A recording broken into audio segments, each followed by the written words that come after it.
ഇപ്പൊ നിങ്ങൾ മനുഷ്യരെ ഭയപ്പെടുന്നുണ്ടാകാം, പിശാചിനെ ഭയപ്പെടുന്നുണ്ടാകാം, ഭാവി എന്താകും ഓർത്ത് ഭയപ്പെടുന്നുണ്ടാകാം. നിങ്ങളുടെ കൂടെ കർത്താവ് ഉണ്ടെന്നത് മറന്നു പോകരുത്. മറന്നുപോയാൽ അപ്പൊ വിറയ്ക്കാൻ തുടങ്ങും. ഈ ബോധമുള്ളവന് സഹനങ്ങളോ വേദനകളോ ഒന്നും ഇല്ലെന്നല്ല. സഹനങ്ങൾ ഉണ്ടാവും, വേദന ഉണ്ടാവും, കുലുക്കം ഉണ്ടാവും, പിടിച്ചു കുലുക്കും. പക്ഷെ നേരെ നിൽക്കും. ഉണ്ടാവുന്ന സഹനങ്ങൾ നിങ്ങൾ അങ്ങനെ കണ്ടുനോക്കിയേ. വെറുതെ എന്നെ വേദനിപ്പിക്കാൻ, എന്നെ ശപിച്ച് തള്ളിക്കളയുന്ന കർത്താവല്ല. ഈ വേദനയെ ഞാൻ അതിജീവിക്കുന്ന കർത്താവിന്റെ ആശ്വാസം അറിയുമ്പോൾ ഇതുപോലെ ഇതിനെക്കാട്ടും വലിയ സങ്കടത്തിലൂടെ കടന്നു പോകുന്ന ഒരുപാട് മക്കളെ ആശ്വസിപ്പിക്കാൻ കർത്താവ് നമ്മളെല്ലാവരെയും ഉപകരണമാക്കും. പറഞ്ഞേ ഹല്ലേലൂയ.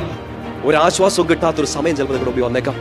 നിങ്ങൾ വിശ്വസിച്ച പ്രത്യയശാസ്ത്രങ്ങളോ, നിങ്ങൾ വിശ്വസിച്ച് ആശ്രയിച്ച പ്രസ്ഥാനങ്ങളോ സഹായിക്കാത്ത സമയം, നിങ്ങളുടെ അപ്പനോ അമ്മയോ പോലും കൈ കഴുകി മാറി നിൽക്കുന്ന സമയം, നിങ്ങളുടെ ജീവിത പങ്കാളി കൈകെട്ടി നിൽക്കുന്ന ഒരു സമയം വന്നേക്കാം. സകല സമാശ്വാസത്തിന്റെ ഉടയവനായ അപ്പന്റെ മുമ്പിൽ തന്നെ പോയിരുന്നേക്കുക. ഉത്തരം കിട്ടുകയാണെന്ന് വിചാരിച്ചുകൊണ്ട് നമ്മൾ ഉത്തരം കിട്ടുമെന്ന് പ്രതീക്ഷിച്ച് കുറെ സ്ഥലങ്ങളിൽ പോയി അവിടെ എല്ലാം നമ്മളെ ഉത്തരം മുട്ടിച്ചിട്ടേ ഉള്ളൂ.